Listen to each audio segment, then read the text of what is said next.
Amen. Amen. Ndagomba dusangira ijambo ry'Imana. I want us to share the word of God. Ariko tutararisangira. But before sharing the word of God, I want you to say this word. I tell you the word that you have to yes, say. ingo urabe. Say, Jesus, come and see. There are some people who didn't say. Tell Jesus to come and see. Yes, ingo. Jesus, come and see. Is there someone who wants Jesus to come and see? There are things that Jesus is going to see.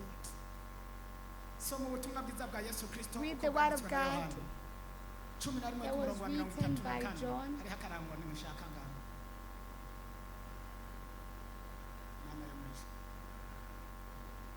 We're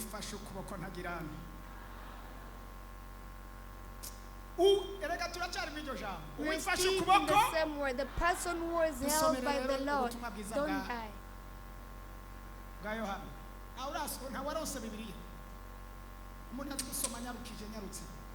turasoma Yesu Kristo.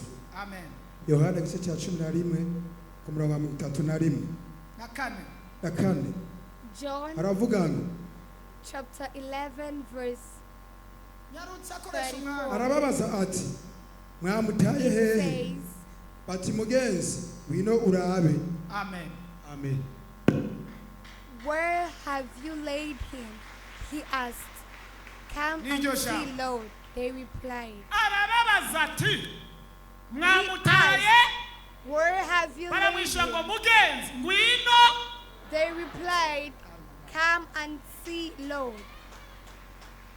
Arababaza ngo mwamutaye. He asked, where have you laid him? They replied, come and see, Lord. There are things that I want Jesus to come and see. Can you help me and shout another hallelujah? There are things I want Jesus to come and see. There are things I want Jesus to come and see. I want the presence of Jesus to come and see something in the life of someone who is here. He asked, where have you laid him? He asked, where have you laid him? They did not tell him he's there, he's here, he's in Brienzi, he's here and there. But they replied, come and see. There are things that I want Jesus to come and see. Who are these people? We see the names of two people, Mary Margaret and Matthew. Maria Magdalena hamwe na Marita. Ariko hangomba kuvuga ku nkuru ya Mary and Matthew, but here I want to talk about Mary. This Mary is not the mother of Jesus. This is another Mary, Mary Margaret. Mary Margaret. She was in the quarter of prostitutes. This Mary Margaret was in the city of prostitutes, and she was a prostitute of high lady. She was a very special prostitute.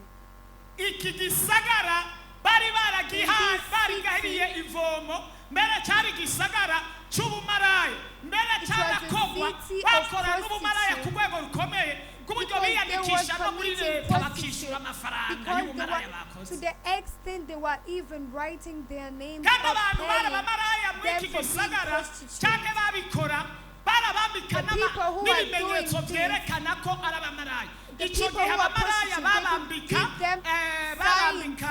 they were so that they show that they are prostitutes. The sign they could use to show that they are prostitutes, they could wear earrings. At that time, if you were wearing earrings, it showed that you were a prostitute. They had made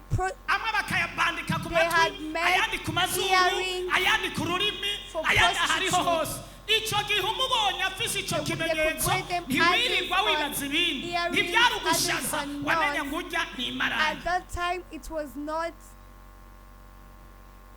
a Icyo sign, or gihe it was rero, not something to wear so that you look mariya good. magadalena ari But umumaraya mu rwego it was rukomeye a cyane sign for prostitute. yumva amakuru Earrings were signs y'umugabo for bita nde prostitutes. And then at that time, Mary Margaret ko had ashobora news about kwinjira muri icyo a gisagara man who is called Jesus Christ, Maria and he ava mu was gisagara coming in yarimo. that city. ajya mu Then gisagara Mary yesu Margaret yarimo came from the city ndagomba she uve mu was bintu and urimo went into uje the mu city kibanza where uhuriramo Jesus n'imana was. I want you to come from where you are and go Tell to the me, place hallelujah. where you can meet Jesus. hari ibintu urimo bikuruhije There are things hari that ibintu you urimo are passing bikubabaje through, hari ibintu urimo and they are byagucanze bringing hari pain ibintu byabuze in your umuti life, hari and ibintu they byabuze don't have inzira hari ibintu byabuze salvation. gitabara urashobora kubivamo You can uburemere move ufise from ntuburabe ukajya mu kibanza ushobora And go in guhuriramo the n'umwami place w'abami where you yesu can meet the kristo King of Kings, Jesus Christ. mariya ararusha kubera Mary ubusambanyi Margaret was so haravuga ngo tired naho of ndi being a umusambanyi prostitute. ndagomba nze And then kuraba she uwo said, mugabo even though bita I'm a yesu prostitute, I want to go to see that man who is called Hallelujah. Jesus Christ. naho ndemerewe Even naho ndi though umumaraya I am a naho prostitute, leta inzi ko ndi umumaraya even though naho the mbona ko government knows ngomba that I'm a nje kuraba uwo prostitute, mugabo I bita went to yesu go to bavuze see ngo that ni man who is yesu called ngo ni Jesus umwami Christ. w'abami They said he is babuza the abantu King of kunywa Kings. inzoga He babuza stops abantu people from ubusambanyi taking babarushe alcohol. bararuhuka He stops people from babananiwe committing bararemuruka adultery. ndagomba ndaba uwo Peace, mugabo those uwo ones ari who don't we have peace. n'ubushobozi I want to see bwiwe that man, and I acahura want to see n'umugabo his afise power. ubushobozi And then he met bw'iki the man with bw'Imana. power of the Lord. urakeneye guhura n'umugabo You afise ubushobozi are bw'iki supposed to meet with urakeneye the man guhura who has the n'intumwa power of ifise the Lord. ubushobozi bw'iki You have to meet urakeneye with the guhura apostle n'umunyamasengesho afise with ubushobozi the bw'iki power of the Lord. urakeneye guhura You n'umuririmbyi are afise supposed ubushobozi to meet bw'iki with urakeneye the guhura power n'umuvugabutumwa of the Lord. yuzuye You mpemu are supposed to yera meet afise with ubushobozi servants of bw'inkomezi the z'iki Lord who has the strength and the power of the Lord. numva ngarutse I muri am cya blessed. kibanza I'm coming cya back mbere in the twabwiye other tuvuga place ko that we've been talking about, ubushobozi bw'Imana the Yesu nashimwe power cyane of the Lord. amen Amen. birambwira ngo mariya The Bible ahageze tells me when Mary Margaret ahurira na reached Yesu. there, she ngo met Jesus Yesu Christ. amubonye And when Jesus ngo Christ amukuramo saw her, abadayimoni indwi Jesus b'ibyipfuzo removed by'ubusambanyi 7 demons that akimubona were gusa inside Yesu her. Those abona mariya demons yuzuye were ibyifuzo for by'ubusambanyi adultery, umubiri wose ujagata ibyifuzo They by'ubusambanyi were akubonye aca for making kwifuza her hari abantu to bagendana wish- abadayimoni b'ibyifuzo by'ubusambanyi adultery, akubonye like gusa ingene wambaye those demons akubonye ingene were the ugenda ones aca abona that umenga uri made her gusa commit aca abona umenga adultery. mwosambana hari abantu buzuye people ibisigo who are full of buzuye spirits impemu z'abadayimoni kandi barahari that bene made uwo them niyo commit agusengeye adultery. uhura n'ikibazo gikomeye narivuze And when a person like that prays So- for you, you meet a lot iyo uwo of muntu problems. agusengeye yuzuye ubushobozi bw'umwijima When a icyo afise person who is n'icyo full avuga of dark spirits prays kandi aho for nta makuru you, mufise he gives what he muze has. mwirinda gusengerwa You n'abantu abo ari should bo be bose reka careful nabashingira intahe umunsi of umwe a person who prays for you. hari ahantu nariko ndakora Let me testify for you. nakora ibikorwa bya misi yose Some days sinza kuvuga ibyo nariko ndakora hari igihe uwo muntu yoba ari ku rubuga hano I akambona was somewhere sinkeneye kumwararaza and I was doing in Heje my ndiko daily ndakora ibyo work. bikorwa sinzi umuntu yaje I don't know amvugisha the amajambo person mabi that came numva and ndashavuye speak to me very ndamwishura bad ijambo ritari words, ryiza and then I became angry, agiye and then I numva said umutima the uranse. words that were not good numva for me. ko nkoze When that icyaha person went, kubera nabona uwo I mugabo felt twakorana like the words that I inyuma really yarafise said, icyumba they were cy'amasengesho not good. yagenda yagasenga nkumva ngo ni umwarimu w'ishengero ntarinze kuvuga And that person that we used to work with had a room where he used to pray nanjye for. numva umutima uranse cyangwa ndamubwira ati mukozi w'imana hari And umuntu then aje for me ngahanamishe nawe too, numva abuze amahoro I Sibo went to bandanya that nkora man ibikorwa, who used to bansabira pray imbabazi, for cyangwa our apfukama, co-workers, aca and then I aransabira. went to that Nibaza man. ngo ariko aransabira imbabazi I nk'uko went ndiko to that ndabyumva. man and then Kumva ariko said, aratransferamo ibyiwe yari Me, avuze. I feel like I have committed Ibyo a ariko sin arashiramo. and my heart is not really feeling safe. Then I went to that man to pray for me. I thought that person was praying for me, yet that person was transferring what he had. After him praying for me, I felt like something has changed in my life. I was a tailor. I was a tailor by that time.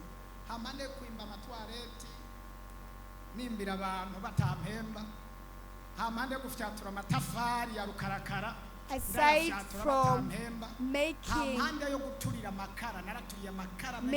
charcoals, burning charcoals,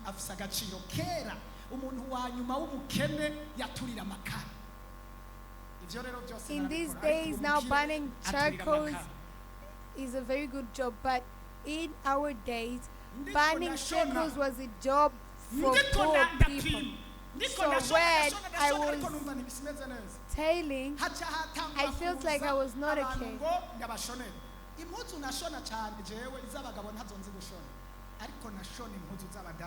I used to make the clothes for women.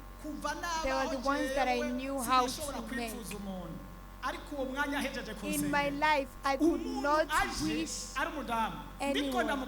I could not wish adultery. After that person prayed for me, and then I was stewing. I started stewing, but I felt like something was wrong with me. And then people started coming so that I majored them. And then when they came, I started majoring them. Then I started feeling like I want them. Today we are going to remove the demons that make you drink alcohol, the demons that make you commit lust. Then the demons started telling me words. After that, I went in the room, I started praying. Then I said, from now, I have to pray because I've never felt like I want someone, like I want to commit lust to that person. But let me tell you, someday you need someone to do deliverance for you, even though you pray for yourself. You need the power that dominates other powers, so that that power removes the demons in your life. The people who are the demons of arguing, the demons of stealing, the demons of lust, the demons of pain, the demons of patience. If you need a person that can do deliverance for you.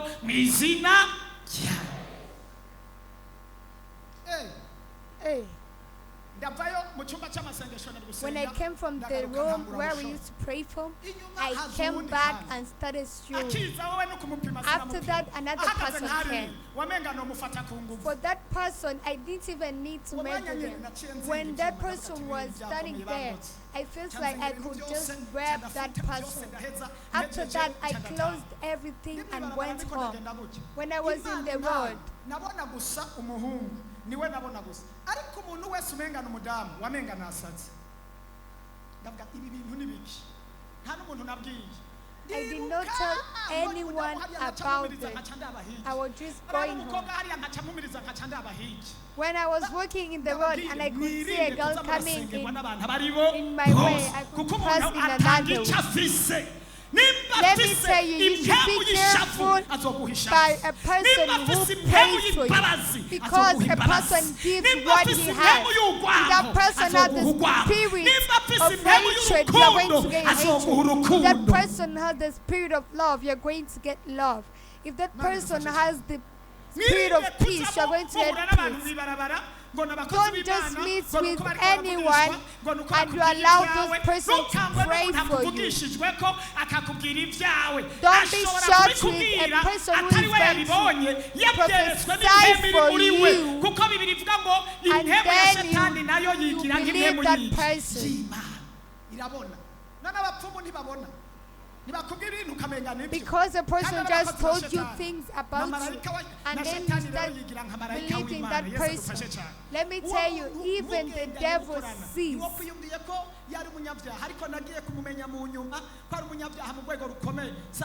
the time I was working with that friend of mine, I did not know that that person had that spirit of lust. But I found out later that that person had a lot of children and had a lot of wives. I went in my own room praying, and I called my person, the one who was leading me. The one who was leading me, I called that person. And then I told him everything what happened, and then he prayed for me, and then I spent 3 days praying, and I was sleeping. I saw something, the skin of a snake that was in me, and I saw that skin of snake coming off me. And when that skin of the snake came off me, I saw it changed into ati ndagukijije kubera ufise kwisezerano ariko hari abandi bafatwa n'intego ntibasubire kubohoka kubera atasezerano dufitanye atariko wewe kubera ufise kwisezerano kandi uri umukozi wanje ndagukuye mu byo bintu kugira ngo uzonkorera uzobohore benshi bamaze kubohwa n'iryo bohero uyu munsi turagomba gututumura abadayimoni ndwi b'umusambanyi bari muri wowe abadayimoni ndwi ibyaha bitandukanye b'ububoregwe b'ubwicanyi b'ubusuma idayimoni zose zakwinjiyemo turagomba kuzitutumura mu izina rya Yesu. Take them out in the name of Jesus. And then I became healed again. Then I went back to my job. And then people started coming. I started measuring them very well. And then I said, no one will just touch my head just like that, apart from a person that I know very well. For you, you go everywhere and you allow everyone to touch your head. The life of a person is made by your head. Your thoughts, your vision, everything that is well made you. Things that you're supposed to protect, you're supposed to protect your head. I said in things you're supposed to protect, you're supposed to protect your head. Be careful. Not everyone is supposed to touch your head. May the Lord help you. Even though you know them, let them pray for you, but don't allow them to touch their heads or your heads.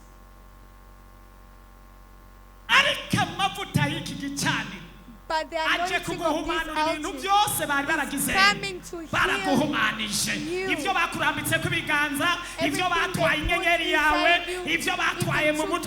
just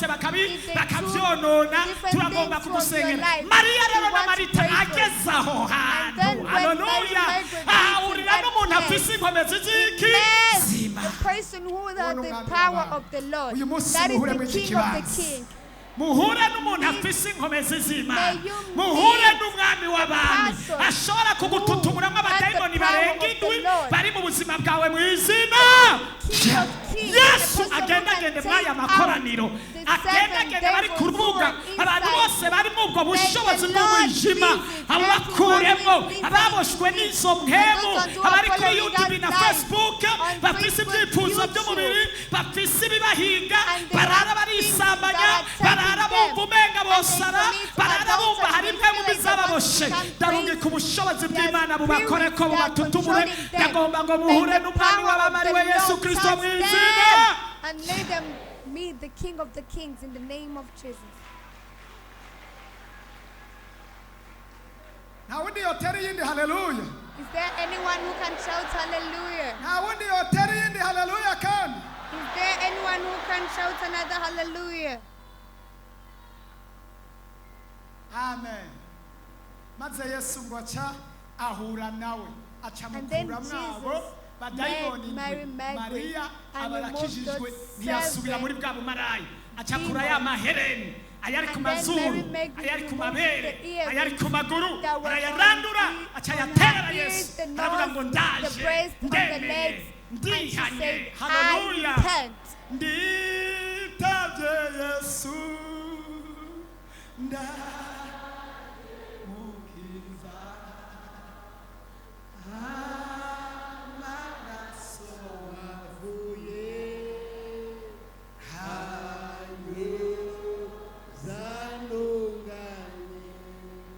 tushake tukageza amaze kuhagera After reaching there, yesu Jesus acabona ingene mariya nawe amukunze bibiri Jesus bivuga ko saw how Mary uyu mariya made turiko it turabona love. ni wa wundi yavuga ngo Loved him. abadayimoni nkuyemwo nanjye ngomba ndakwitura urukundo nkunze ngo Then acaja she kugura said, amafuta "The y'igiciro devils ntabwo that you ndayaharura moved from me, nkoresheje me too, teoloji I'm going to cyangwa show nkoresheje you amafaranga yaraharuye icyo gihe how sanga much I icupa love ry'icyo you. gihe n'iki gihe cyacu I duharuye ku used mafaranga the y'amarundi jewelry, amavuta mariya yasize yesu Mary agaca went amuhanaguza to buy n'umushatsi them wiwe oil. yarapima imiliyoni zirenga 5 z'amarundi when you acavuga use ngo the mwami jewelry, yesu urukundo mpunzi The- ukanguramo aba badayimoni the oil nanjye that ngiye Mary kugura amavuta ndagusiga used ngo acagura amavuta to aramusiga clean kugira mwereke urukundo legs rwiwe of the love afata of the imishatsi Jesus Christ. yiwe ayihanaguza that ibirenge oil bya cost 5 yesu million. amwereka guca And to bugufi show how much amwereka she iyo loved amukuye Jesus, aca she bugufi cleaned kugera ku Jesus' rugero legs imishatsi with her hair. ayihanaguza ibirenge bya nde She bya cleaned yesu Jesus' legs with acaba her umucuti hair. wa yesu mariya acava ngaho Then aca Jesus arataha. came from ageze the- muhira and avuga then amakuru she went y'umwami home. yesu And then she ayabwira uwitwa started lazaro saying the lazaro aravuga ati news ibyo ubikuye he of ko nzi uri Jesus. marayi And ko then nzi she uri told kamanikiwe Lazarus. ko And nzi then uri Lazarus said, gatituza "How do you know ko about nzi that? wewe I ibyo know for ukora you are uri kuvuga prostitute. yesu gute How are you saying imana Jesus? igushoboze May the yesu Lord support umuvuge you. gusumba uko wahora umuvuga kugera aho speak ababanyi Jesus to them. bavuga uri kuravuga bakumva uri kuravuga amakuru That your yande neighbors hear you speaking the news of Jesus, they get surprised. hindura imvugo Change. hindura Change the way you imvugo speak. abantu bakubona uri umushasha People see you as uvuga a new ukugira neza person. no gukomera k'umwami You w'abantu speaking uvuga ineza the ya goodness yesu of the haleluya Lord.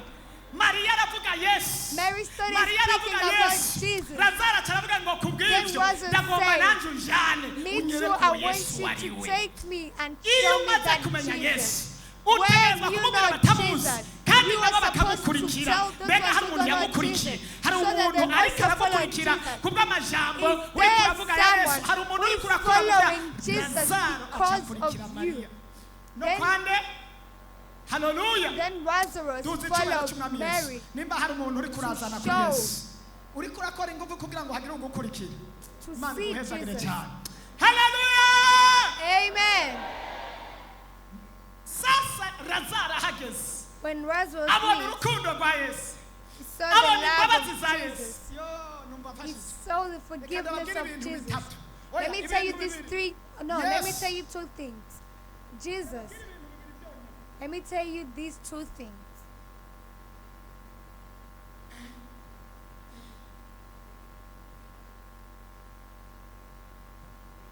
ibintu bibiri byonyine Two things. lazaro ahashyitse kwa yesu When abona Lazarus ingene reached yesu to ameze Jesus, lazaro and saw how acagira ibintu Jesus bibi was, bicara bituma Lazarus yesu nawe did amuha two isezerano things, imana ishimwe and then cyane it made Jesus give lazaro yari afise iyerekwa a ahantu covenant hageze to Lazarus. yaca abona ibibereye Lazarus had akwiye a gukorera aho vision. hantu When Lazarus reached in a place, ako kantu uri kumvise he neza. could see what is supposed to be done in that place. kugira iki yo mana yo mu ijuru kumenya ibintu bibereye mu kibanza To urimo know what is supposed to be done where kumenya you ibintu are. bibereye mu rugo urimo To know what is supposed to be kumenya done ibintu in your bibereye abakozi marriage. b'imana To know what is supposed to kumenya be ibintu done bibereye when you umudamu are wawe with the cyangwa servants of umugabo the wawe Lord. To know the kumenya things ibintu bibereye mu bana your muri wife, sosiyete your children, your kumenya ibintu husband needs. bibereye atamuntu akubwiye ngo know kora iki wowe ukibwiriza supposed to do. ukavuga ngo uyu mukozi w'Imana arakwiye ikirato When you're kuko yaranse like telling yourself to do something, to know that these servants of the Lord needs shoes. uyu When mudamu the person wanje did have to arakwiye ask you to do agashimwe kamuzanira ikibaze cyiza Like to Kumenya tell ikintu yourself, my wife kibereye really deserves some Amen. beautiful clothes. tera haleluya Shout hallelujah. Lazaro ahageze When akabona Lazarus ibintu reached, bibereye He aho saw hantu. what is supposed to Abona be Yesu ingene done ariko arasengera in abantu. that place. Abona Yesu ingene ariko arabwira He saw how ubutumwa bwiza Jesus was abantu. praying for Araza people. arabaza ati, "Ujya mu Saw Rwanda how bimeze Jesus gute?" was Abahe. preaching. Baramubwira ati, "Rega And then he ntanze agira said, Yesu." where Arahageze, does araraho that bwije. good person live?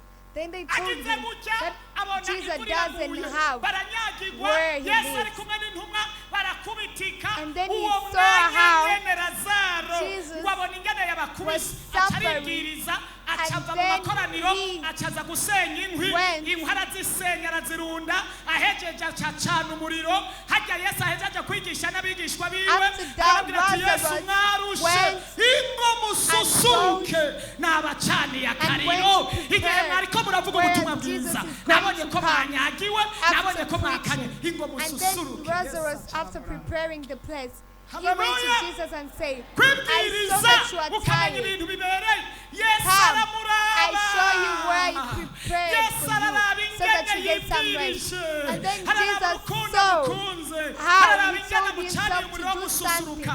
Aca aramubwira ati, how Lazaro, he ico gikomukoze showed love to kinkoze mu him. mutima. And Nanjye then nzogutora Jesus said- abantu bagutaye. And then Jesus said, Lazarus, for what you have Hallelujah. done, me too, I'm going to take you when people Kora have igikorwa. left you. Do something Kizokora ku mutima that is w'Imana. going to touch the hearts of Lazaro Jesus. batahanye iki? Jesus Isezerano. just went Yuko home with the n'abantu covenant. bazomuta, Yesu That azoza even kugira though gute? people are going to Sezerano. throw him or leave him, Jesus is going to be with him. Oh. Aca inzira. Yaya. Lazaro aravuga ngo Lazarus "Iri said, sezerano mpawe n'uyu This mwami w'Imana." covenant that Jesus, Iri sezerano avuze this covenant that bazotora he said, abantu bantaye He's going to ndarindiye take me nze when nda people nindazonta I'm bizoca he waiting. bizogenda How is it going gute to happen? ariko Is it ntiyarabizi going to yarazi ko But he we did umenga not bazomutangaho know. He ariko thought that ntiyarazi people are going bizomushikira to ariko throw him Yesu just yaravuze like ko that. azomutora But he did not bamutaye know. hahandi mu But rupfu Yesu Jesus adufashe was cyane saying that nta minsi yaheze the iminsi Lord, irashika that he's going to iryavuzwe serve him riragera Yesu when they throw aritahira him na alone. Lazaro arataha ata Like when minsi they iheze bury him. Yesu After a few ariko days, arigisha when Jesus Lazaro was afatwa preaching, mukumbi Mariya na Marita Lazarus- zimuhamagare murazi ko ari umukunzi wiwe ubwa mbere bafitaniye isezerano ko Lazarus azomuta got sick abantu suddenly. bamutoye byurira uwo muntu ariko arererwa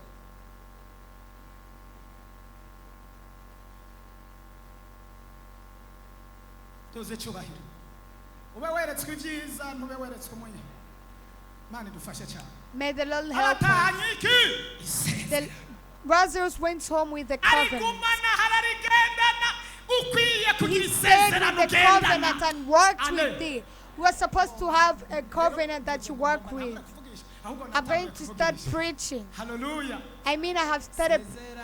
I'm going to start prophesying.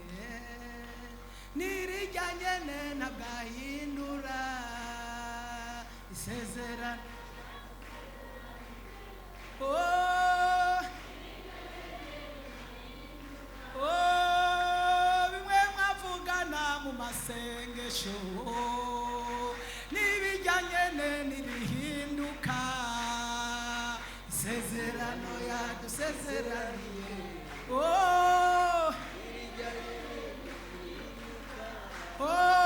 rimwe yavugisha Yozefu agusengera n'irijyanye n'irihinduka isezerano yadusezeraniye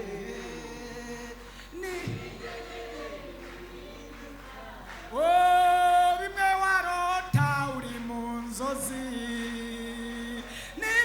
nyene ntibihinduka isezerano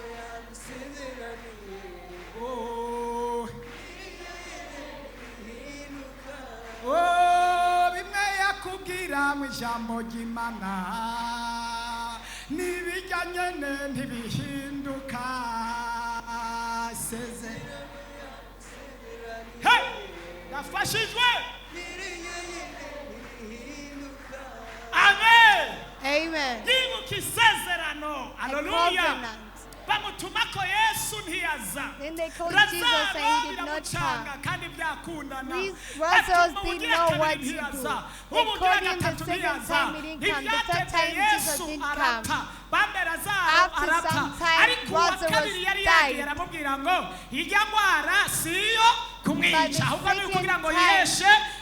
to call Jesus. Jesus told the person to come and tell Lazarus that sickness is not going to kill you. The problems that you are passing through, they are not going to kill you. The deaths that you are having, they are not going to kill you. The fights you're fighting in your family, they are not going to kill you. It is for God to show that He is really the Lord. Amen. Reka simbe nyaruke mvugishwe cyane. Mutu kwa mutu sasa. Taka kutabiri mutu kwa mutu. I want to prophesy one by one. Nikimbie sasa maneno. Tena hallelujah. Amen. I want to prophesy one by one. To work with the power of the Lord. Okay. Maze rero inyuma yaho ahantu nafashirijwe cyane the part that kandi blessed me, nahezagiriwe cyane Imana idufashe cyane na ahantu Yesu amaze kumenya makuru it is here yuko Lazaro yagize the Lord found out that Lazarus is dead. Yesu araza ariko aza yacerewe. Jesus came, but he was late. Yesu aza yacerewe, Lazaro bamaze but he kugirana. was late. Because Lazarus was dead already, they even buried aravuga him. ijambo ngo mwamutaye baramubwira ngo ngwino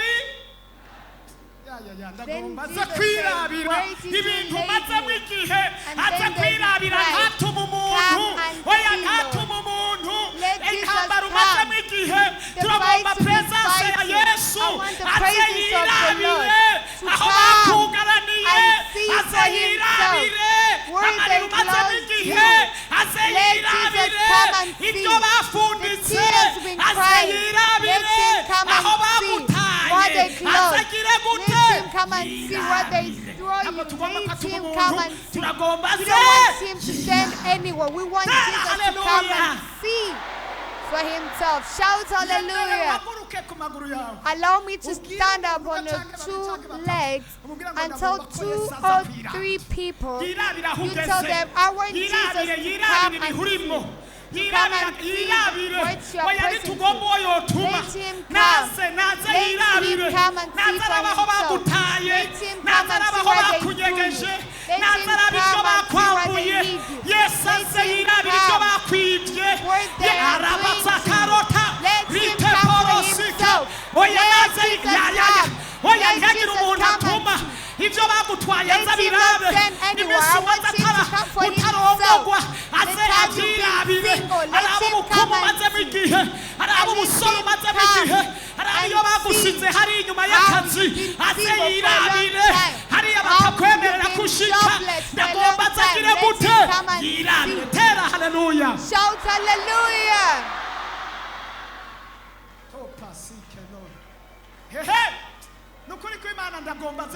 I want Jesus to come and see. The time you've been passing through, I want him to come and see. The word they spoke about you, let him come and see.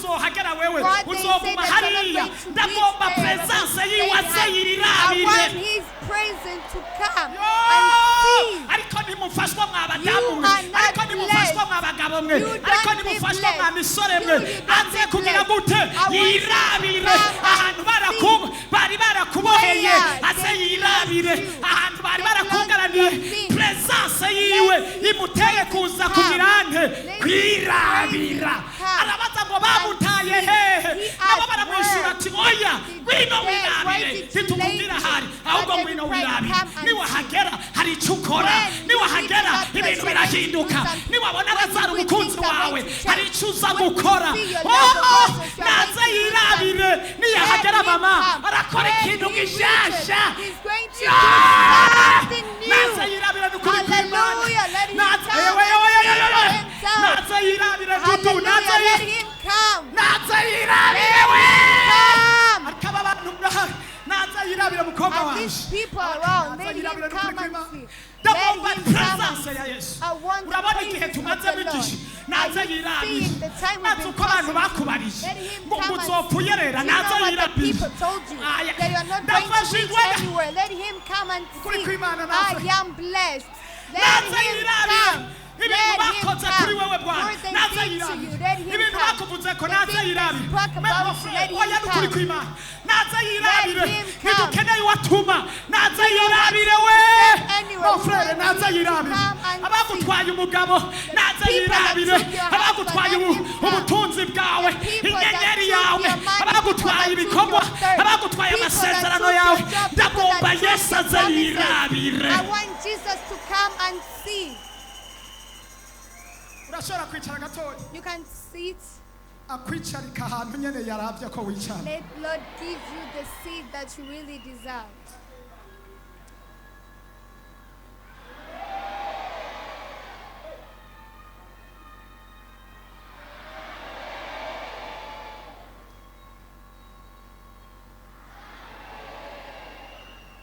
hamagara yesu aze kirenge Jesus. turagomba guhamagara yesu Come and aze see. kire gute We are going to call Jesus yirabira to come agahinda and dufise see the pain yirabira that we have. agakengegwe tumazemo Come igihe and see yirabira agahinda the things we've been tugendana passing through. Come and yirabira see the ibikomere pain we're dufise mu through. mutima Come and twatejwe see the n'abatari wounds kubidutera that we are hiding. yirabira ahantu Come and batwugaraniye see where we are yirabire closed.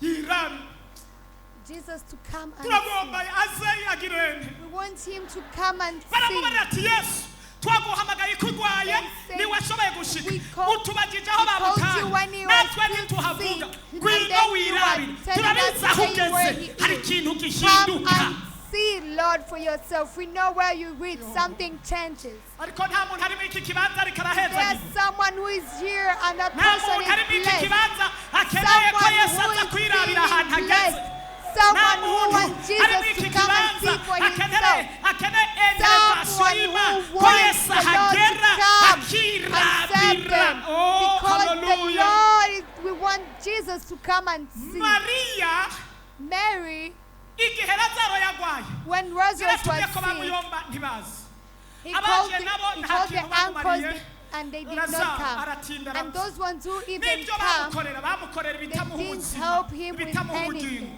nawe urafise abantu bagufasha you ibitajya too, you ntibize have people iby'intica ntikize that give you urafise things, abantu but they baza don't help you with bakakuremesha indwi imwe anything. bakakugaburira indwi imwe You have bakaguha people ikintu who indwi imwe give you ejo something bakagenda for only barakwararaza 1 week, ejo bakagenda barakuvuga tomorrow they are going to hariho talk about imiryango you. irahuruza iraza ariko Family ntibagira ibintu came, by'agaciro but they bamumarira did ariko not baravuga ngo ariko give turabizi him or help yesu him with niyahagera anything wewe important.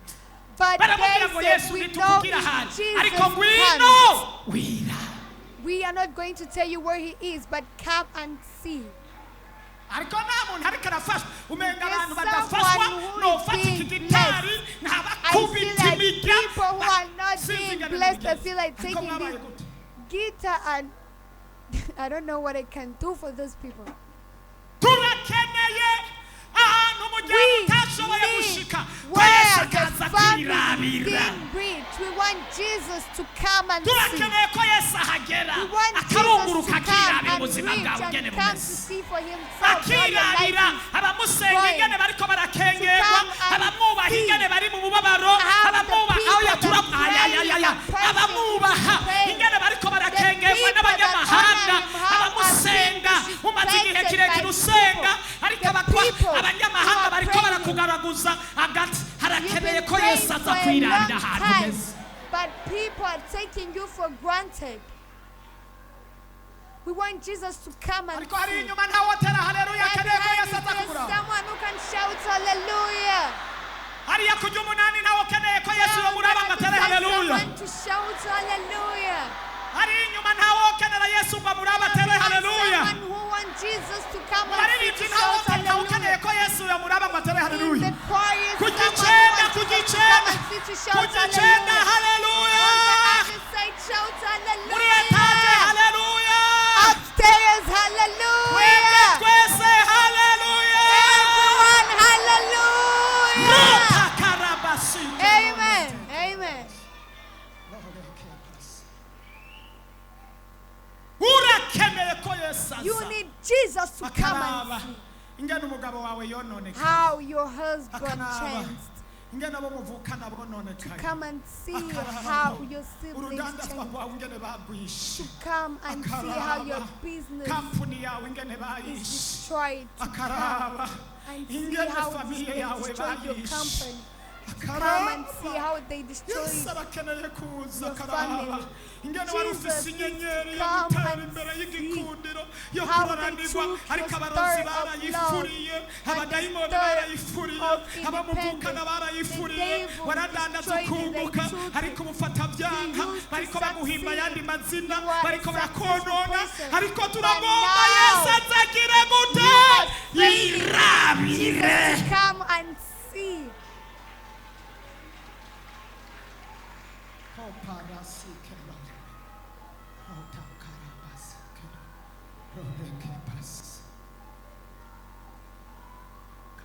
turagomba Yesu yirabire We need Jesus to turagomba ko come Yesu and see. aza akirabira We need ishengero Jesus to ry'Imana come rigeze and akirabira see where the aho church is abayisenga nagomba Where the ndakubiriye church bene has data quit. ndasubiye Let inyuma me tell gatoya you, my Yesu dear, bamuhamagaye uwo munsi when they ntiyahise called ntiyaciye Jesus at aza that n'ingoga day, ariko he did si not urwanko come descended, yaramufise but it is not because yaramufiseko he hates yaramukunda Lazarus. yari He yafise loved n'isezerano Lazarus. ko azogutora He had abandi a bamutaye covenant with yari Lazarus yaravuganye that nawe he was nawe going to birashoboka take when people yuko see. wahamagaye Even naka you, it is akanka possible that kuza before this cyangwa person had wasenze not come, utarabona and you inyishu prayed and amasengesho you did menshi not get the ugukorera answer yet. imana ntiwibaze ngo serve yaraguhebye the Lord. ntiwibaze ngo Don't amasengesho think that the Lord ntiyaduze left you. ntiwibaze ngo Don't think that the ntiyabyumvise prayers were oya not hari ikintu No, arondereye there is something aragomba he's intahe waiting for ibyibuhe you.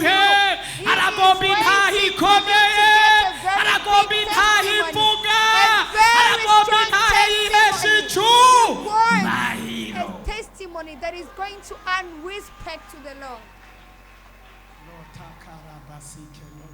Amen. ariko ndafashijwe we I am ariko blessed. ndafashijwe I am blessed. ndiko ndafashwa I am being blessed. I feel like my heart is becoming so happy. It is full of joy. Lord, come and see this repentance. Come and see where your nations is going. Come and see their people, that they threw them outside. They are elders, that they are looking for them. They are wanted right now. Come and see how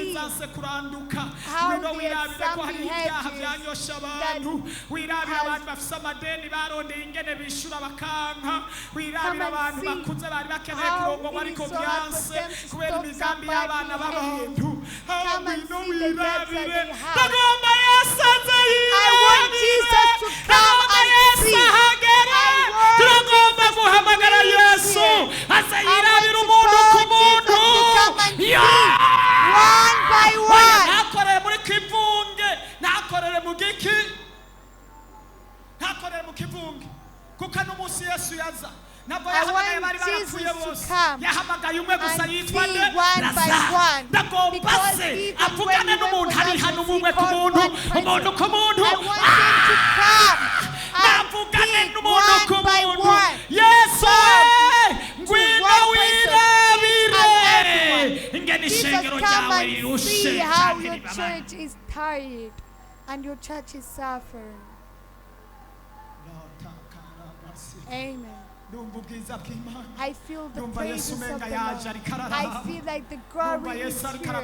I feel like the Lord is controlling. The Lord is entering in people's hearts. The Lord is seeing how heavy your heart is. The Lord is seeing the tears you cry. Let me remind you that Sunday, listen to these strong words. Afterwards of getting sick, they called Jesus and he did not come. To the extent that they slew him and they buried him.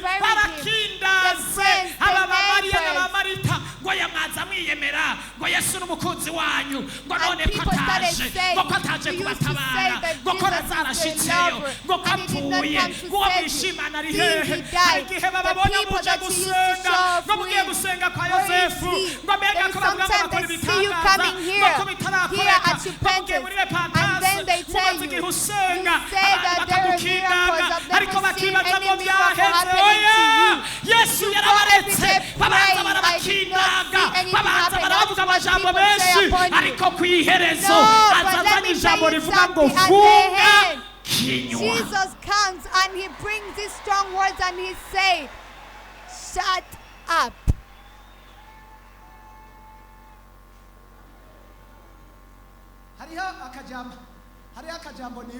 There is this word that I remembered. It was one day I was at home. It was long ago. I was poor. I was poor on another level. The poverty that I was in, it was on another level. I was hungry. I was poor. I had a house of 2 rooms.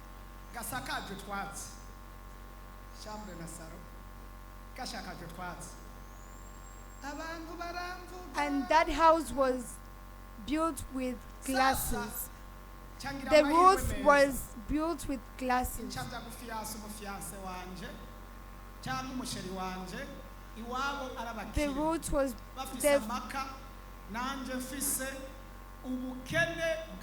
The roof was the roof was built with grasses, and then I went to propose to my fiance. She was from a rich family. She was from a very, very rich family. And her mother was so rich.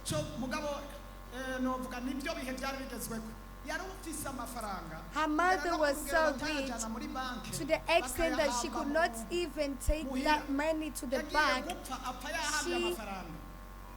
She used to take the money and bury it somewhere.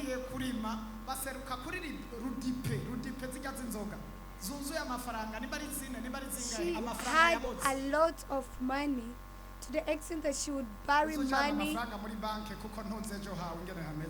She would bury money because that money was allowed to take in bank. And then when she died before saying where she hid it. And when people were just thinking, they just found that money somewhere. But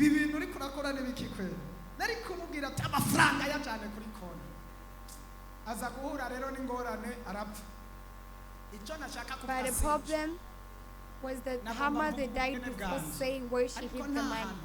But that is not what I wanted to say. What I wanted to say is, there is no further that the Lord can bring you from.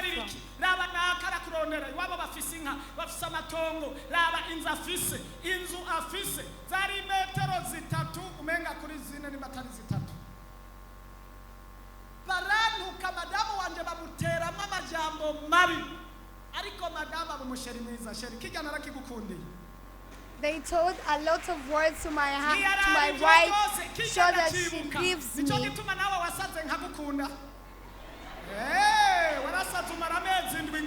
ndagukunda ndavuga ngo warambundaraye ko But she cyagiye did not basunzuguye leave me. That's why she became crazy.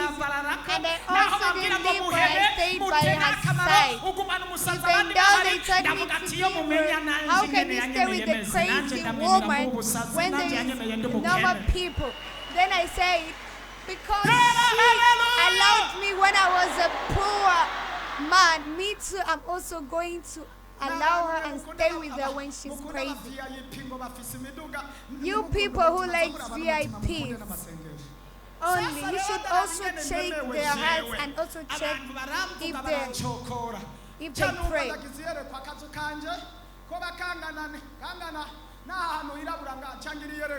cyambwira umuntu ati ngwino unyandikira ivyandiko hano cyandika ngo bace basembe mwisho badacoka. On that house, on my house where I was living, I wrote some words that were saying, let them speak. When they get tired, they are going to keep quiet. Then I told someone to draw something, and then I told that person to draw a lion, and then I wrote some words. This is the Lion of Judah, and he is with me, and he is with me. I am going to reach very far. The words were saying, let them speak. When they get tired, they will keep quiet. And also a drawing of the face of a lion, saying that this is the Lion of Judah, he is with me, and I will reach very far. And I'm still in the sun saying, because I am with the Lord, and I will reach very far with him. I am blessed. And then he said, where did you lay him? Where did you lay him?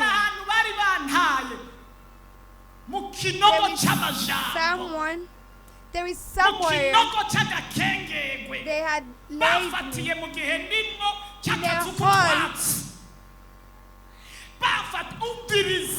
Umuntu uzokwirinda gukengera mu buzima n'umuntu utazi ejo hiwe n'umuntu utareze n'umuntu utaremye n'umuntu atari wewe washingiye akarimbi uzawirinde kumushingira akarimbi cyane kuvuga ko amajambo ngucushirako n'akaburungu ngucushirako byose akaburungu kari mu biganza by'iki someone and you put a full stop.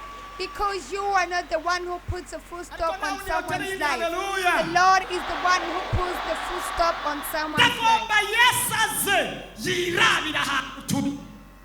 I want Jesus to come and see where you are. That Lion of Judah, it's like saying, Jesus, see what they are saying. See how they are mistaking me. See how they are saying that I will never reach anywhere. According to where I come from. According to my education. But you, Jesus, you are not the people. Let one day you put one word to them that says, shut up. Tell someone that leave them to speak, they will get tired.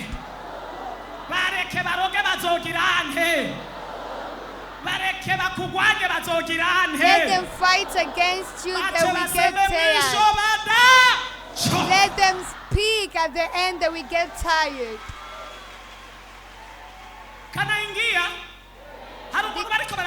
Is there someone that's talking about? Someone that's fighting against? Leave them to speak, at the end they will get tired. I want Jesus to come and see who they are mistaking, to see who they are talking about, to see who they are bewitching. This is the person that has the covenant with the Lord. It is the person that has the servant of the Lord. It is the one that is building the church. It is the one that builds us at this altar. It is the one that raises mountains. Let go Jesus and come and see the people who stood against you.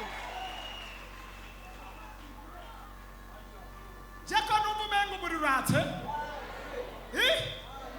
abazimu ntibariko baratokombera Is a demon burning. oya reka tumuhamagare Yesu azagirana yirabire.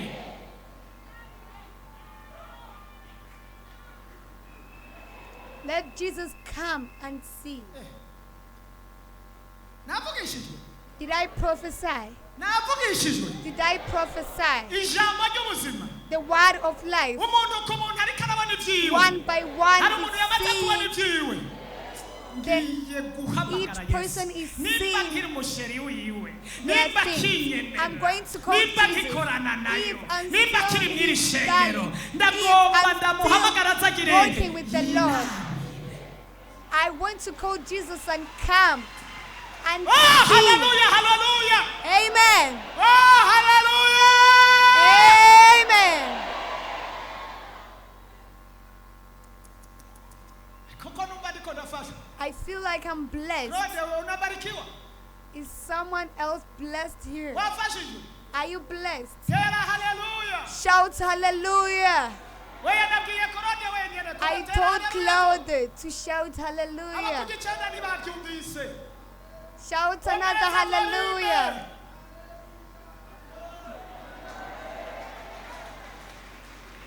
nta wundi yotera hallelujah Another one to shout a very loud hallelujah.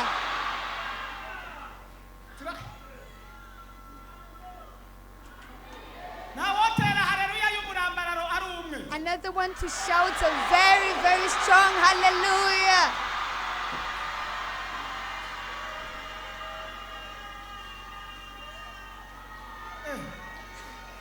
wiriso wari ubigize neza subiramo wenyene wiriso twumve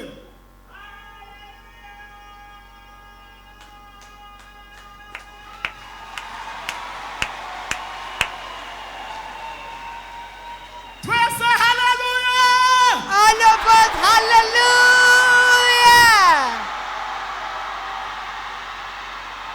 reka duhe favere abari kuri YouTube no kuri Let's Facebook give n'abo favors mutere to those ones who are following hallelujah. us live to shout hallelujah.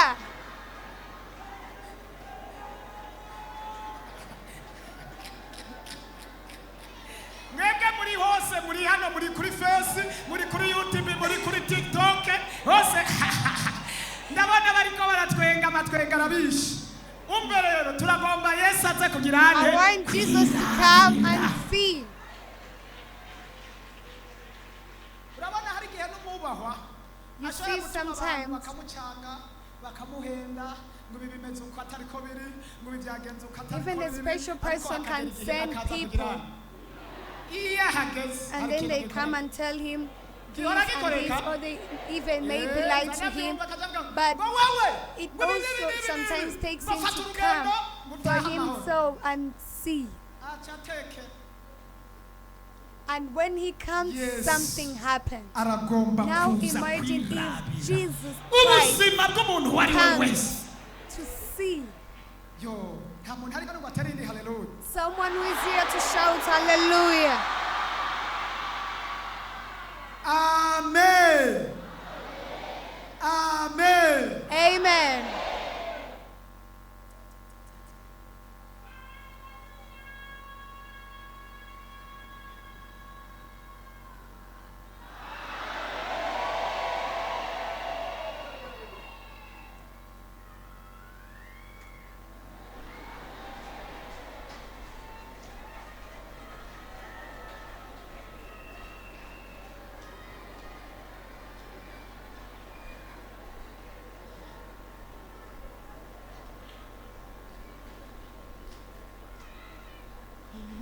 koko munezerewe cyane uyu munsi byagenze I see everyone here is full of joy today.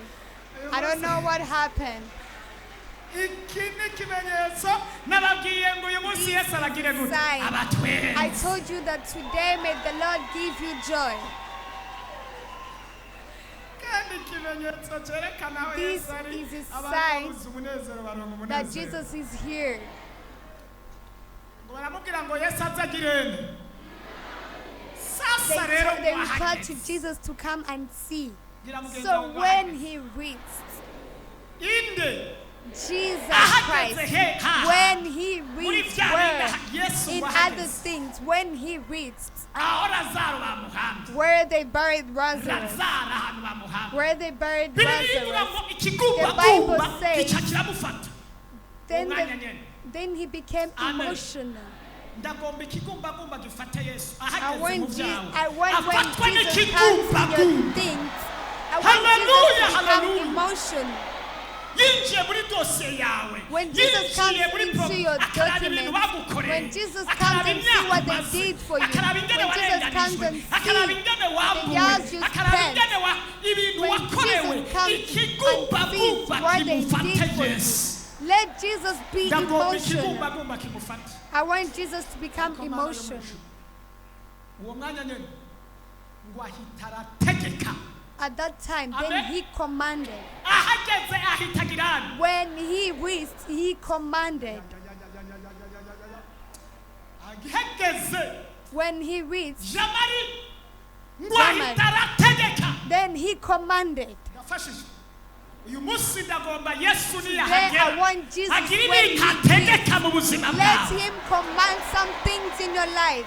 amen amen amen Amen, amen, amen amen. amen amen ngo ahita arategeka Then he commanded. tegeko rya mbere The first aravuga ngo command, yabanje imbere y'uko ategeka jamari before him commanding, arahamagara he said and called. I want Jesus to call. usomye neza bibiliya When you read very well the Bible, arasemerera it says that n'ijwi rirerire Yesu ahageze when Jesus reached, have you heard, my darling? You don't have news. reka nibwirire uzi amakuru Let me tell someone Yesu who knows ahageze news. afatwa Jesus n'ikigumbagumba He ari became amajambo emotional. bavuze He got emotional. y'agatekezo He saw bavuga what ngo they Yesu ko said, ataje saying that Jesus did not ngo come. umwami ko mwavuga ngo arashoboye mwata ibintu mukagenda mutariye He said that mukagenda Jesus mudakoze is able. mukagenda You go, kuwa you mbere go. niyo mwirirwa kuwa gatanu kuwa mungu ngo kukarago kuwa gatandatu ngo muragiye kwa Yosefu none ko Yesu You go ataraza on Yesu Saturday, on wahageze Wednesday to pray at Joseph's church. haleluya But let me tell you, when abanza kuraba Jesus amajambo reached, yose he bavuze first have to see Yes, I what can say everything it. they say. bwira mugenzi When wawe Jesus wahageze reaches, tell your friend that when Inde. Jesus reaches, ayayayayaya tell your friend that when Jesus reaches, ayayayayaya inde when Jesus umwami arrives, w'ababagizeni the King of Kings, when he imana arrives, y'amani ihagezeni the God of gods, alfa na when omega he ahagezeni arrives, when Itanguriro Alpha n'iherezo and Omega ahagezeni. arrives, the ubwire beginning bakabikomeza and the ahagezeni end, when he uwavuze arrives. ngo mpamagara The nzokwita one that abagizeni said, call me and ageze gute I will ahageze come to you when he arrives. Amen, amen, amen. Hallelujah. ndiko ndabona bari bavuze I'm amajambo seeing the Yesu people that ahageze said words ndiko when ndabona bavuze Jesus ngo arrived. mbega ko I'm ataje seeing ariko babona the arahageze people that were saying he did not Ahageze. come and they just saw Jesus numva no come. kubita amashiti They we saw Jesus Yesu when ahageze Jesus arrived. Amen. Woo. Amen. Yesu agize gute When Jesus arrived, ariko iyo aba ndi dudumba nakubise amashiti if mama I wanjye. was Dudu, I could have.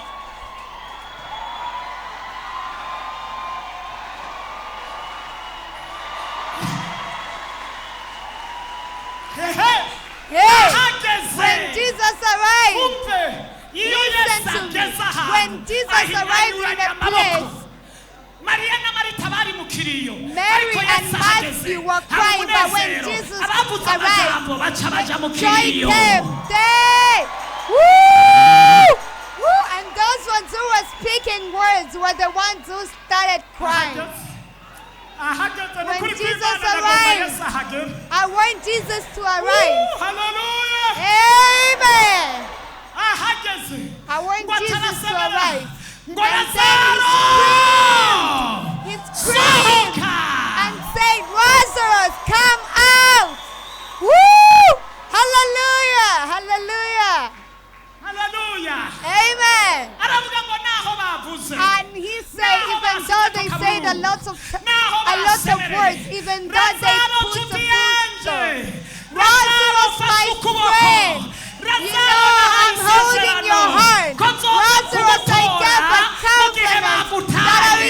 for you when they do you. That are going to find you when they need you. I have come. Lazarus, come out. Hallelujah. There are things that Jesus is going to come to call. There are people that Jesus is going to call. The Lord can call your marriage even though they closed it. The Lord can call your company or your business or your journey even though they closed it. He can call. He called Lazarus after 4 days. What's impossible is possible. What does not exist, existed. Then Lazarus, where he was, he had a voice. And then Jesus gave an order and said, remove that stone that you put there. That is an order. That is the command. The command of removing the stone where they had put Lazarus. Let me tell you, there is a stone that they put. There are things that are heavy for you that they put for you. There are things that they put for you. There are things that are being heavy for you. They put over your document, over your name as a stone to kill you. But when Jesus arrived, he gave a command and said, remove the stone. And Jesus removed the stone they put in your life. And Jesus amabuye yo kutarobanirwa, amabuye y'amajambo, amabuye yo kugutwara itongo, amabuye yo gutuma wanga mu muryango, amabuye atuma ufata bikanga. Tugomba kumuhamagara Yirabire niyahagarara kandi iki when he comes he's going to give commands and orders. Amen. There's someone to shout hallelujah. He said, I called him. What is stopping him? What is stopping him is the stone that they put there. It means you prayed, but there is a stone that is stopping you. You repented. You prayed. You served the Lord. But you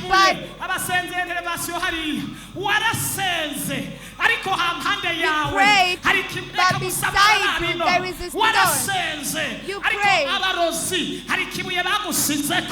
the witches put a stone. But you prayed that the people against you put a stone on you. inzira yawe, bugaje urugendo rwawe, bugaje promese yawe, bugaje kampuni yawe, bugaje ihinguriro ryawe, ariko kandi warasenze. Itangazo, itangazo, yewe tugomba kumuhamagara. We are going to tell Jesus to come and see what they did, so that he gives an order, and they remove the stone. Amen. Hallelujah.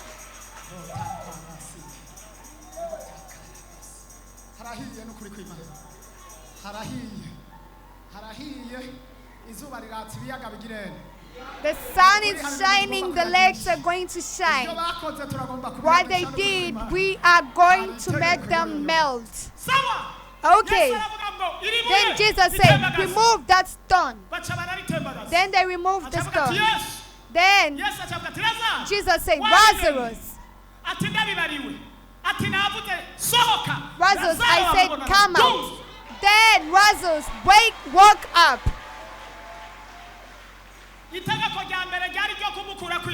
The first command was to remove the stone, and the second command was to bring him to life. The third command, they said remove.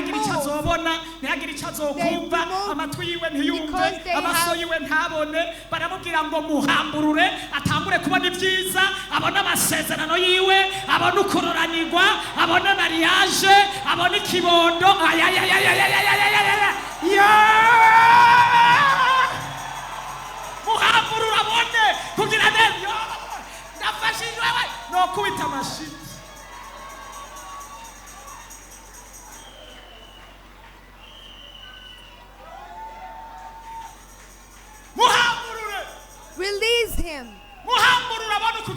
Release him so that he sees the goodness of the Lord. Let his eyes start seeing the Lord, the promises of the Lord. You see how people are very bad people.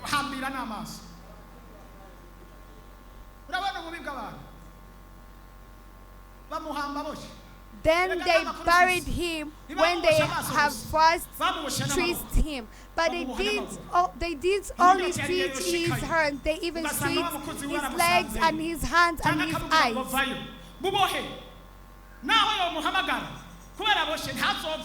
But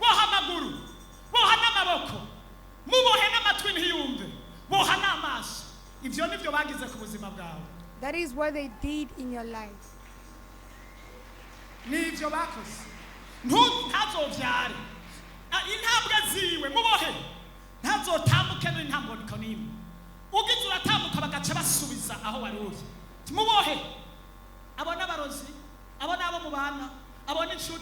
bagutwengera muyaga bavuga ngo sawa ubona umenganiza we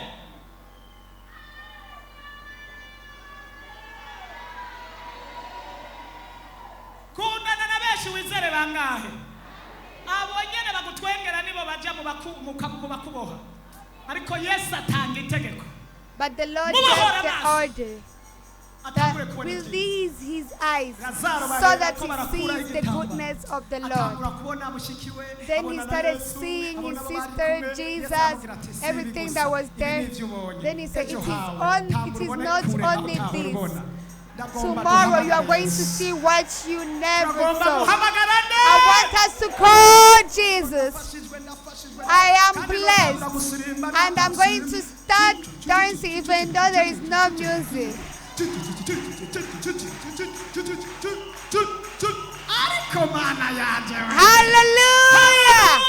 Amen!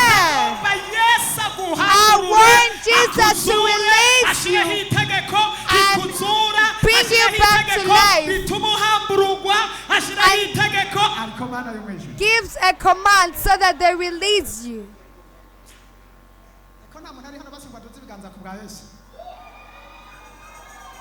The first command was to release his eyes and his ears so that the eyes are seeing the goodness of the Lord and the ears that's hearing the goodness of the Lord. The second thing was to release his hands. Release his hands. So that release that person so that they also carry the child and they start singing. You know how the mothers hold their children. Release them so that they also start working, so that they go to pray. Release them so that their business be successful. Release them so that their business success. The Bible says, I will bless the arms of your hands. Release them so that they start eating the food that others eat. The Lord wants to give an order and a command. And that command is going to come in a word that says, come and see. Come and see.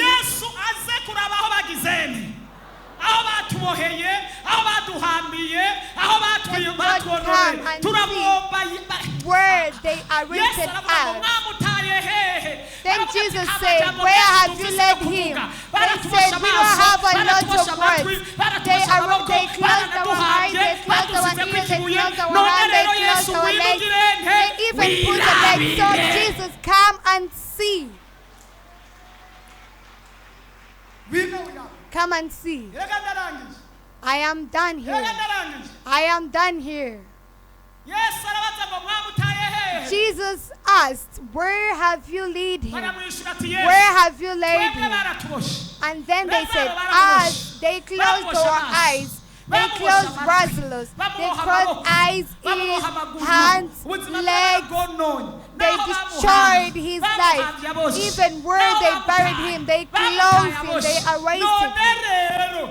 So good, come and see what they did to your loved one, to your dear. Come and see to the person that made you warm. Come and see what they did to your person.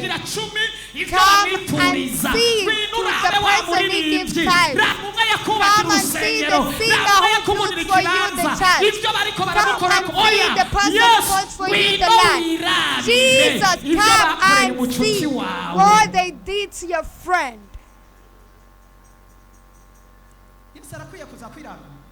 Is Jesus supposed to come and see for himself? Let him come and see for himself.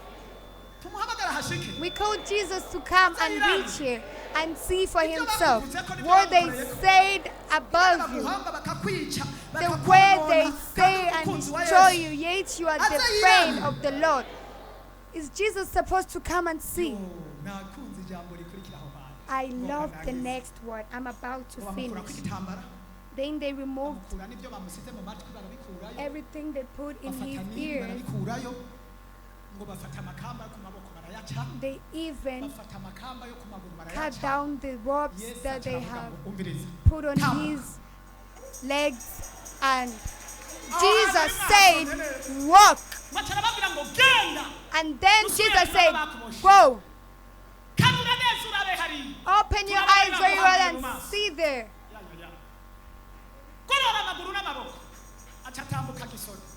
Then Lazarus started working like a surgeon. Hallelujah. Amen.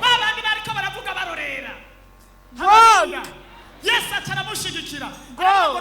Then Jesus supported him and said, raise your legs, walk. I am watching you, walk. Move, walk in your promises and seeing you. Let them stand up again and seeing you. I know very well there is a command that Jesus is coming to give. I know very well that Jesus is going to release some people, and Jesus is going to save some people, and Jesus is going to visit some people, and Jesus is going to answer other people. No, we want Jesus to come and see.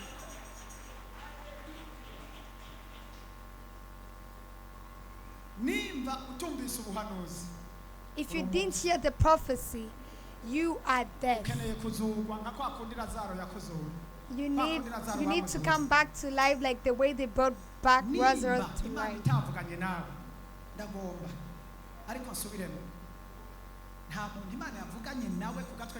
Did Lord speak with someone here? Did Jesus take someone somewhere and that person saw something?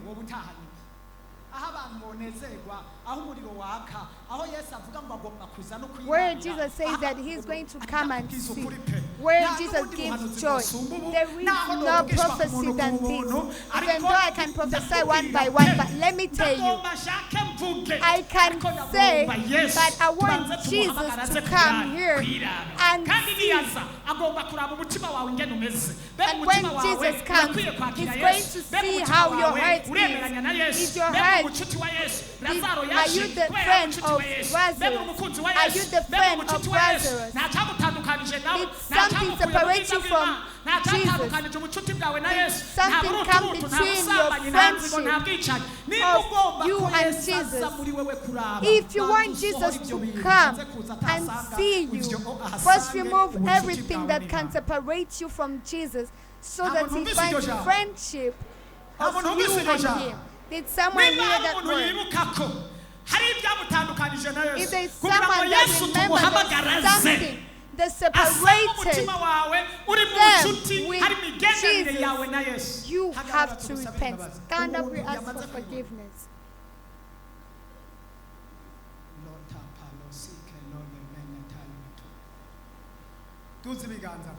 Raise your hands.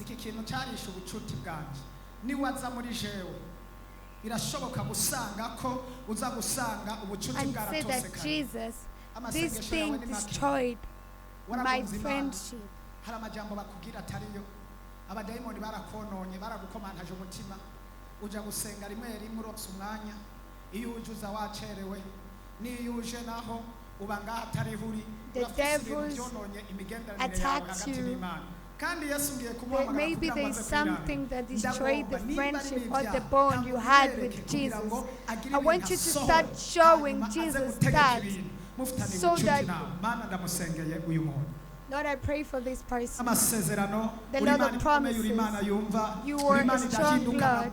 You are a Lord that never changes. In this February, I pray for these people. I ask for forgiveness. I ask for forgiveness for these people. Lord, remove them in the book of sinners and write them in the book of righteousness. Lord, forgiveness. May your mercy be over them, upon them. The devils attacked them. The bad voices attacked them. The bad conversations destroyed them. Bad friends destroyed them. Bad advices destroyed them. And it separated them from the first group of the people with the Holy Spirit. The Holy Spirit works from their bodies. Now they don't understand anything. But you are a God that is able, a God that listens, a God. Thank you, Holy Spirit. Thank you, Holy Spirit. Thank you, Holy Spirit. Thank you that you never disappoint those who pray to you. Remove these ones from the book of sinners and write them in the book of righteous. Let your goodness shine in them. In the name of Jesus Christ, amen. I'm going to ask you, if you are not sick, to stand up for a short time. We pray for you so that Jesus comes and see.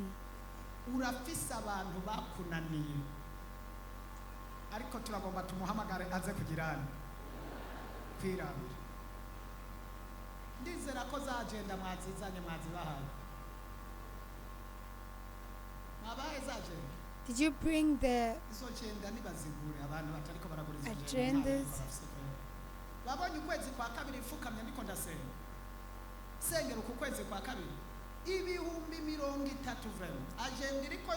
Only 30K and you buy the agenda.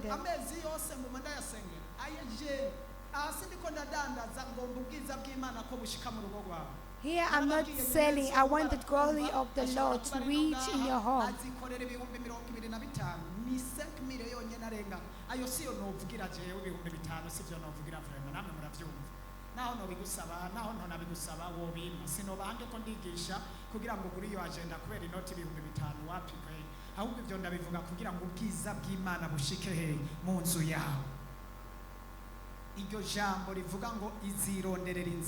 I want that word to reach to you and reach into your house. That word that says, the Lord is going to find the way for himself.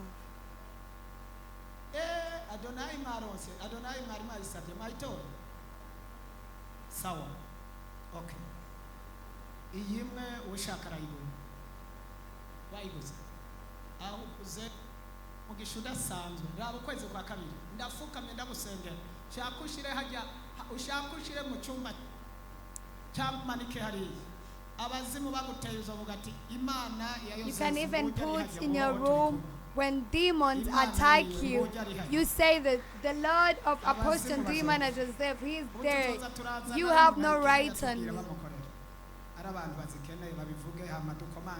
If you need it, you can tell us so that we command according to what you want.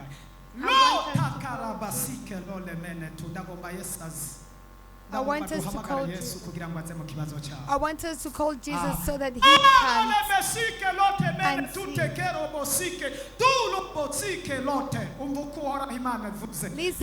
the words Jesus has Today he's the one talking to you. irambariye ngo barakumenyeye kandi nawe waracitse intege ubona umenga ntikiriho ariko irambwiye ngo niyo yiyiziriye yonyine He said he is the one coming for himself.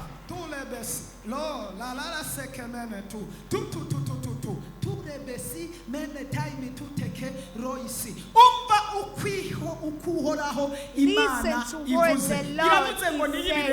He said he is the one that creates. He is the one that calls you and the one that invites you. He is coming to see the pain that you're passing through. iravuze ngo hari bamwe yamaze kugendera ngo batari bakira bagarurira ibyabo ngo nkuko yari yavuze ngo icyawe kizohora ari icyawe hari abantu isubije ibyo bari baratwaye. The Lord is bringing back what they had took from you. He said that you are going to see the sign of goodness.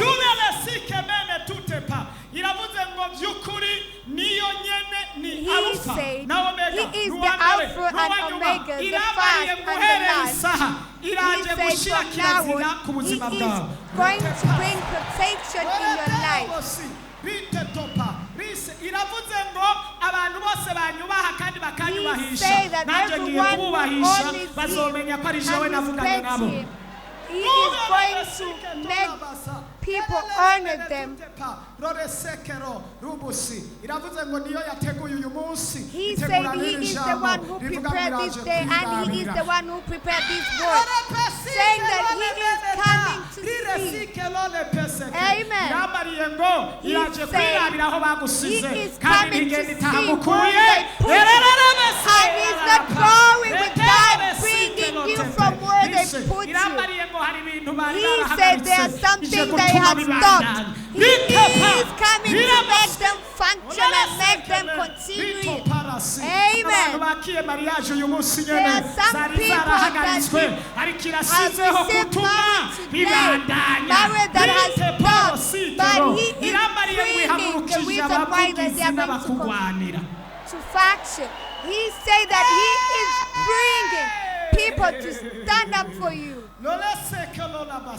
iravuze ngo ibyawe aho wari warabonye umenga biraheze ubona where umenga you've seen irambariye that mu nzira everything none has iratanguye He ibintu said that it has started. This is the beginning. Amen. He said today is a special day of visiting his nation. He said, don't take today as a normal day. Don't take today as a normal day. Today is a day that has never happened. And it is a day that comes once to the nation of the Lord. Amen. He said that he has put a command that comes above every command and every order. He said that they have put some boundaries in your way. In front of you there was a wall that was stopping you. But he said he is coming to see the Jericho is broken. Amen. Amen. Amen. Amen. He said where he reaches everything changes. Where he arrives, he cut down every rope that were put by human beings. Amen. He said in a very short time, you are going to see that the Lord has visited us. Amen. He said it is going to be known in your family. It's going to be known. It's going to be known in the church. It's going to be known by your friends. He said everyone that took part in stopping your blessing, They are going to know that there is the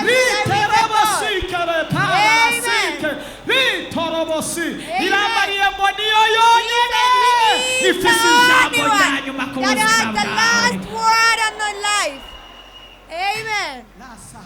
Amen. Amen. Amen.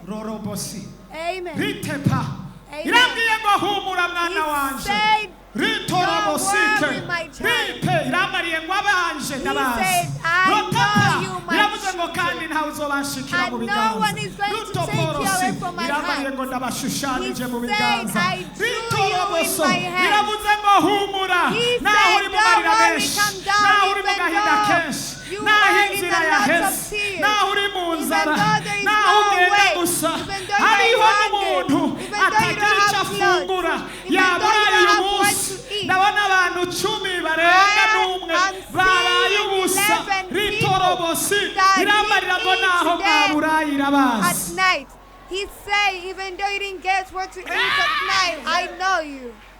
Rapasaka iramariye ngo hari abantu bakuriwe hasi bamaze iminsi babatromatiza babagira amajambo y'iterabwoba imitima yabo irarushe ibabwira yuko ibyabo bigiye kononekara mbere ibabwira ko hari abantu bagiye kubakura mu bibanza bakorerako uko uhora havuze aravuze ngo arivanze mw'ivyo bibanza arivanze mw'ivyo bikorwa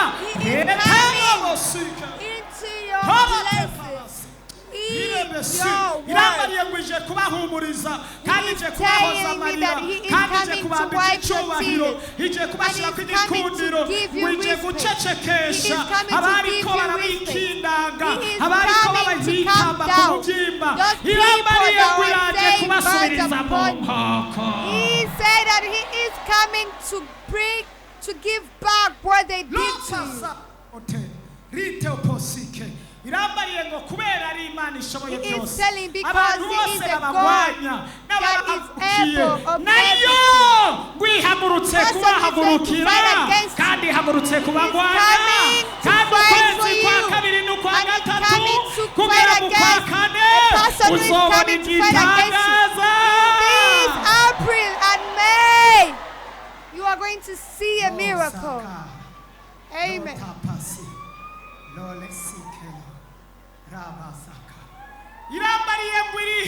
He's telling me that he is here. The Lord is here. He came here with the soldiers of heaven. He came with angels.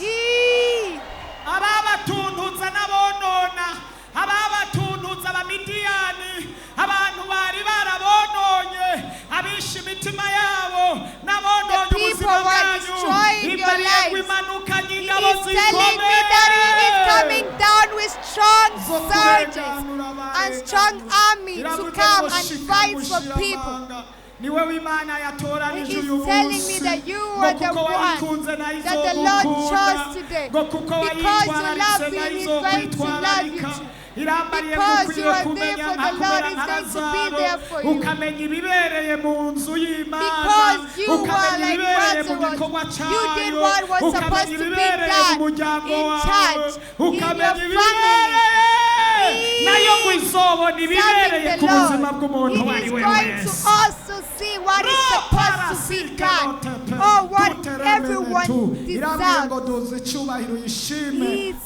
that, raise your hands and praise him, because he finished to make it. He finished to sign it. You are going to see a letter of testimony, a letter that is signed, a letter that is going to confirm everything they have said, everything they have buried. A letter that is going to bring a command. The Lord is going to raise you. He is going to make you work like the way he gave the command and made Lazarus walk. He said, walk into your promises, walk into your job, walk into your marriage, walk when you are going to control, walk when you are going to see your husband, walk when you are going to see your children, walk, move.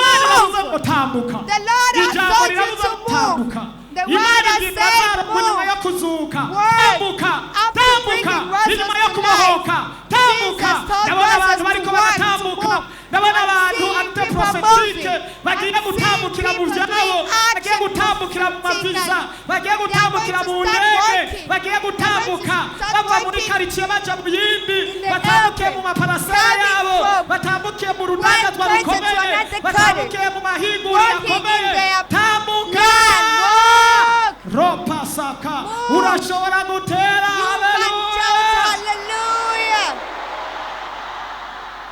iya kabiri The second hallelujah. iya gatatu The third hallelujah. iya kane The fifth hallelujah. The fourth iya hallelujah. gatanu The fifth hallelujah. iya gatandatu The sixth hallelujah. iya The nyuma last one. Hallelujah. rotakarabasike Amen. basike tutekerese kerobosike ritekerebesike aba ritu ritarabasi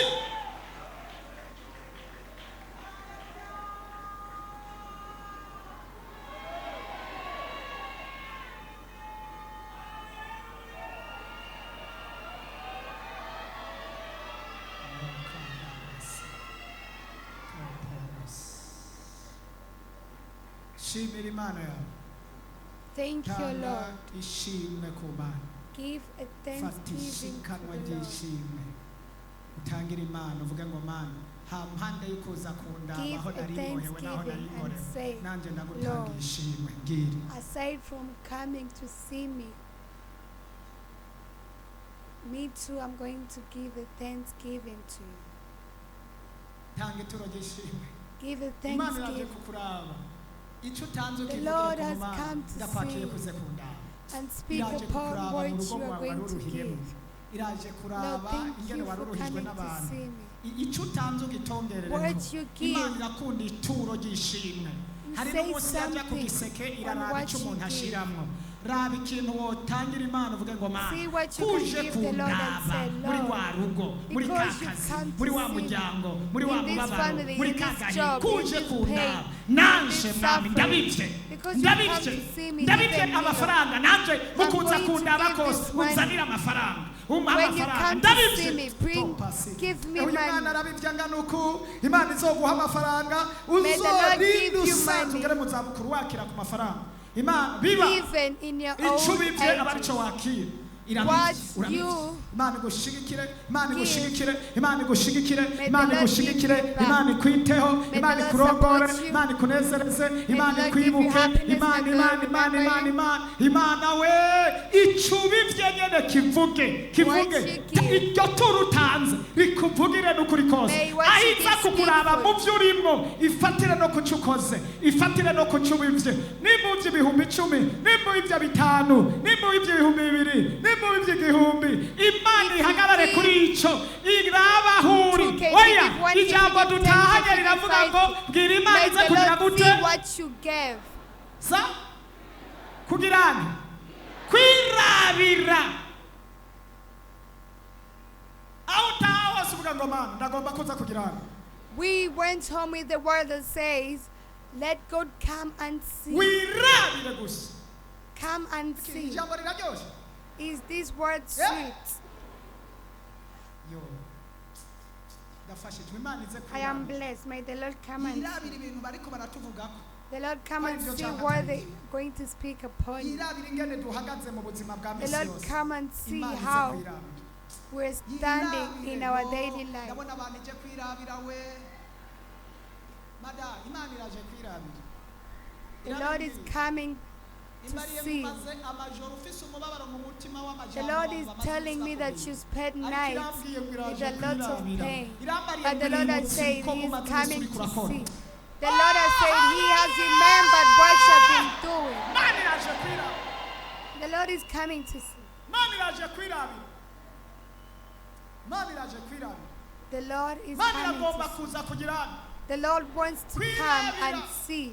kandi n'ukuri igiye kwirabira And the Lord is coming to see. Imana irambwiye ngo iravuganye n'umuntu The ari Lord hano. told me that He has Yavuganye nawe. spoke Mu with the bintu byose person who mvuze is here. yambwiye ngo harimo iby'iwanyu. Imana ihejeje kuvuga. The Lord is from saying. Umwe wese abe yafashe icyo Imana yavuganye nawe. Kandi nta muntu n'umwe ngo itavuganye nawe. Irambwiye ngo mwese uko muri ngaho yamaze kuvugana n'umuntu mu mutima. Claude ngo ndagusengere no kuri kw'Imana. Come and pray for you, Claude. Claude. Uyu mugabo tugomba kumusengera. We want to pray for this man. Ndagomba tumusengere mu buryo bushika nka bune. I want us to pray for him in Yirabire. Tucubaka uru rusengero. Ibi byuma byose mubona bihagaze aha bikomakomeye. when we build this church, these all metals you are seeing here, He is the one who gave them to us, and He gave them to us as a gift. He did not know us. Didn't even know that you are going to pay him or not. And even paying him. We didn't pay him directly, we paid him slowly. He did not quarrel to us. He was patient until we finished paying him.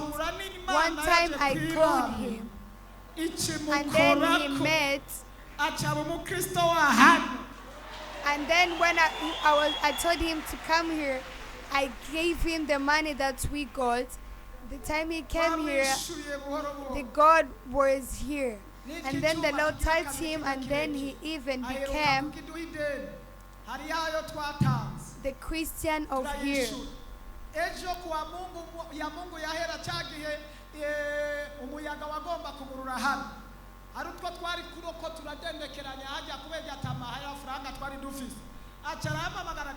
By the time the air was about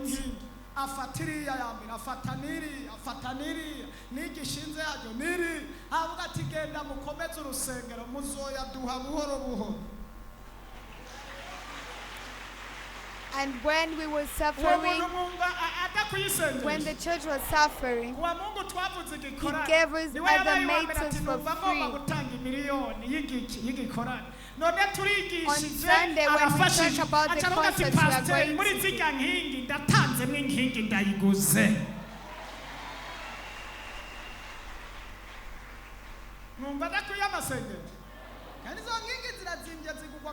he is the first one who volunteered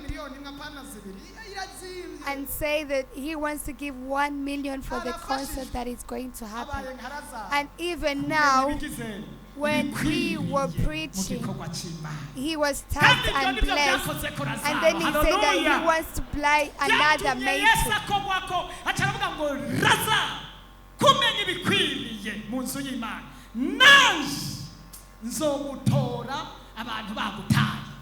To know what is supposed to be done. To have a heart of knowing what is supposed to be done. Now we told you that we have a concert that is going to happen on a test. On Thursday, a test. It takes a lot of money, but we are going to do it. And if you're here and you want to support me, you can come here. As we don't work like poor people or people who don't have mind, we work with Jesus.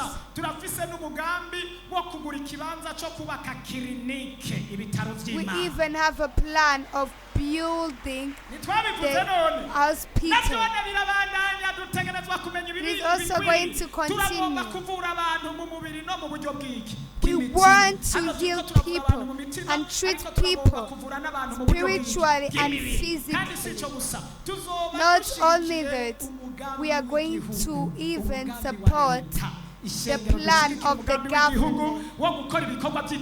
The church, we are going to support the government in the plan of development. yazimara jua nini mbona unafurahi kunezerewe cyane nuko wumvise ko Imana ije kwirabira. You are very happy. Is it because that you heard that the Lord is coming to see? hari n'abari barigize dasi umva ijambo avuze ngo hari habari barigize. Listen to what he said. There are some people who had made themselves a strong person, but he has come. kandi rero muratuma asubira kuja mu Thank you, mavuta. Holy Spirit. nababwiye ngo mfise amajambo. Hallelujah. Amen. Kodi kona fast. Ninde dusomera abacamanza igice cy'umunani ku murongo wa 28.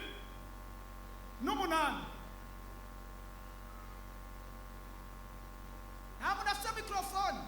Remegio yagiye. Yagiye kurondera intebe ndabizi ko abantu bahejeje kwicara kweli. Ariko abantu nk'aba baba intellectuel nka mwene habuze umuntu yahabonye yohaguruka amasomo mwabaye gute ubu ngiye ngomba kuza ndisomera microphone mwazisize he papa mugishe warujyabanya bibiya na microphone ni wasoma mana yo muco microphone na bibiliya wambaye n'amarori atumubona sawa aha kadusome mu izina rya Yesu. Ndabikuye kuri jambo rivuga ngo bari barigize ndanse. Somera iryo jambo. Abacamanza igice cy'umunani. Murongo wa 28 haravuga ngo nuko abamidiyani bamagwigabo n'abisirayeli. Soma neza. Nuko abamidiyani bamagwigabo n'abisirayeli. Abamidiyani bamarwa iki? Igabo. Uyaravuze ngo hari abari barigize He said that there are some people who had made themselves like strong people. They made themselves strong. Ntibasubira kubyutsa umutwe ukundi. Naho bari barigize danse ntibasubira kubyura umutwe ukundi. Ikikunejereje nuko hariho abari barigize danse ariko Yesu aje kwirabira acabamarigabo kandi ntibasubira kubyura umutwe ukundi. Bandanya gato. Mu gihe cya Gideyoni igihugu cyose kibimpore. Igihugu cyose kibimpore. Amashi ku mwami Yesu. Kimara imyaka 40. Amen. Igeretse ngaho. Hallelujah. Amen.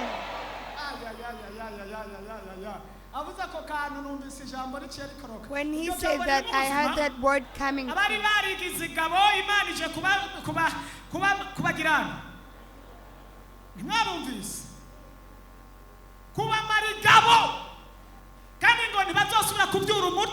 Judges chapter 8 verse 28.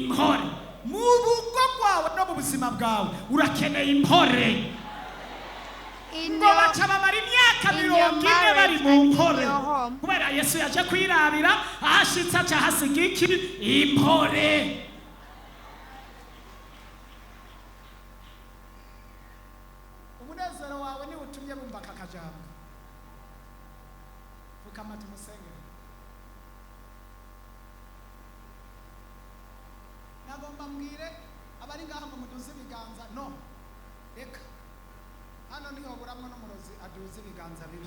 Judges verse 8 chapter 28 says, though Midian was subdued before the Israelites and did not raise its head again. Lord, we bless Claude for this method that he brought, and we thank you for calling him. We thank you for making him kind. We thank you for him for being there for us and supporting us and being patient. We bless you for the method he brought. He became like Lazarus. He saw what was needed in the church. Bless him. See what he deserves. Let me also say the word that Jesus told nanjye navuze ngo Lazarus, yesu nuze Me too, wirabire I akazi ariko say, arakora Jesus, nuze come and wirabire see imigambi the job afise he's doing. uzomutora igihe Come and abandi see his bamuhebye plans. uzomutora igihe Come abantu and take bamwibagiwe him kandi when ntihagire people ubushobozi forget bw'umwijima you. buzomuhangara Let ibizomugwanya no uzobigwanya evil igihe spirit cyose isi come izobimwasi to him. uzomutore niba Lord, projeta nawe save umuzigame him. ndamunyegeje mu bwigomeko bw'isumba byose I hide ibizomuhiga him in uzobihige your tumusize praises, ko uburinzi in your tumusize ko protection Good protection. tumuhaye inkizo I yo mu buryo give bwose him turamusengeye mu protection. cy'umutima I pray w'imfuzo for him. kandi mushyire hejuru Give him imbere his y'abamwanga heart mu izina rya desires. yesu Put him over the people who hates him. In the name of Jesus, amen. turarangije We are done. n'ubu tuguma tuvuga ngo We are turagomba finishing kubaka the clinic service.